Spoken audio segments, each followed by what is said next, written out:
Welcome to NFL Week 2 of 5 picks in 5 minutes. I'm your host, Maria Marino, the rookie, if you will, joined by the veteran, Chris Raybon. And Raybon, I had the disclaimer last week. No excuses, but week 1 is pretty challenging. We did struggle. I'm feeling a bounce back performance this week, though. How are you feeling? I mean, you're the rookie. I'm like the AJ Green veteran in his last years with the Cardinals. If it goes like week 1, I was just completely washed. Horrible call on the Panthers. But like you said, ready to bounce back. So let's get into it. Yes. Listen, you're owning it. But before we get started, just a reminder that you can track all your picks and follow ours on the award-winning Action Network app. The NFL season, also the perfect time to sign up for an Action Pro subscription. You'll get exclusive player prop picks from Sean Kerner, for example, expert articles, and a whole lot more with Action Pro. All right, Raybon, it's about that time. What's your first pick? So week 2, you got to get ugly. A lot of times the most profitable spots are the teams that look terrible in week 1. With that being said, let's go with the Cleveland Browns on the road against the Jacksonville Jaguars. Cleveland, for as bad as Deshaun Watson has been throughout his tenure there, they're 8-5 straight up in his start, 7-6 against the spread. Jacksonville corner Tyson Campbell out. Their secondary is shaky, and the Browns are going to spread them out because they don't have Njoku, but they do have good wide receivers. I think they'll be a little crisper with more time together now. And trend-wise, week 2, teams on the road coming off a double-digit loss in week 1, 38-23-1, 62% against the spread since 2005, according to our Action Labs data. Woo! Deshaun Watson, some issues on and off the field, if you will. Hard to trust him, but I could see that defense coming through for Cleveland. I'm going to move over to my first pick. 49ers -5 at Minnesota. I made a deep sigh there because definitely a mistake by me last week, underestimating the 49ers.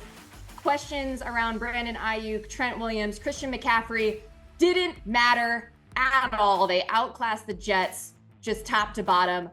On the Vikings side, I just feel like they weren't tested at all against the Giants.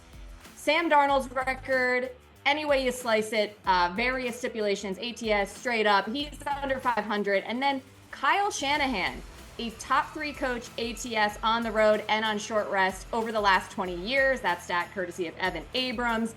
Plus, this is a revenge spot from October of last year. I am not underestimating San Fran again anytime soon. All right, I'm going to go right into my third pick because I don't have anything to say about the Niners this week. I think you're on the right side there. I'm going Rams +1.5 at Cardinals. Sean McVay always has a team ready off a loss. Short week, injuries, all that stuff. Doesn't matter. 24, 15, and 3, 62% against the spread, 63% on the road, 66% when he's favored by 7 or less or an underdog, which he is in the spot. And, Kyler Murray really has been struggling to throw the ball down the football field. Anything over 10 yards, it's been a struggle for the last 2 years and change. And in terms of against the spread, just 5-11 is a home favorite, 4-10 against the spread in the division at home. So I'm rolling with the Rams here. I think the Cardinals still have some issues, and I think the Rams are the better team even on a short week. Yeah, absolutely. This number is screaming for you to take the dog, especially with those records you talked about with McVay and Murray. Okay, another pick from yours truly. And, you talked about taking some ugly games here. I guess I'm not really abiding by that because I'm going Eagles -6.5 against Atlanta. Look, the Eagles beat the Packers by 5 in week 1 on a neutral site. Falcons, meanwhile, lost to the Steelers by 8 at home.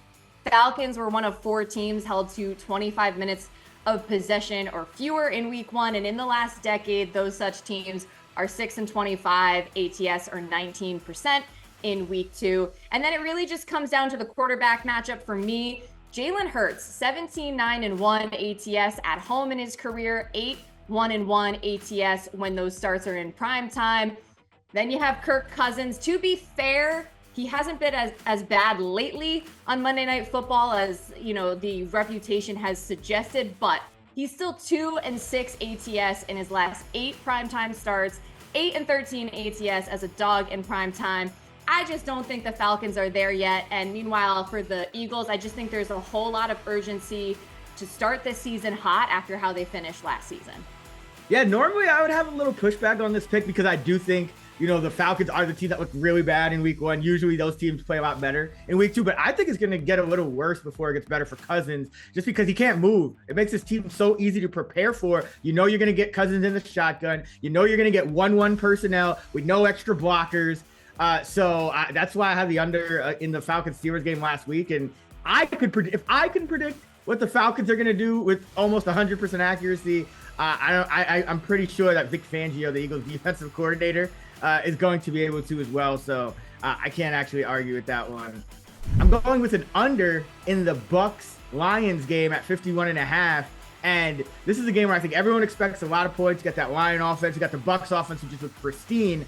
But these teams are very slow paced. So even if they score, I expect a lot of long drives. But Tampa Bay, their secondary is decimated, but they're normally in an aggressive blitzing defense under Todd Bowles. So the fact that their secondary is hurt, I think actually helps this game go under because they're going to have to sit back, be less aggressive, make sure to cover deep and kind of let the Lions, nickel and dime them underneath with St. Brown, Laporta, the run game. So I think you're just going to get a lot of long drives and the clock is going to run out before you get to all these points that the market is projecting. And if you look at that, that's what's kind of happened, especially as of late. Any total of 49 or more, 79 and 49, 62% since 2021, 40 and 16, 71% since 2022. So these high totals tend to go under the number at a pretty high rate.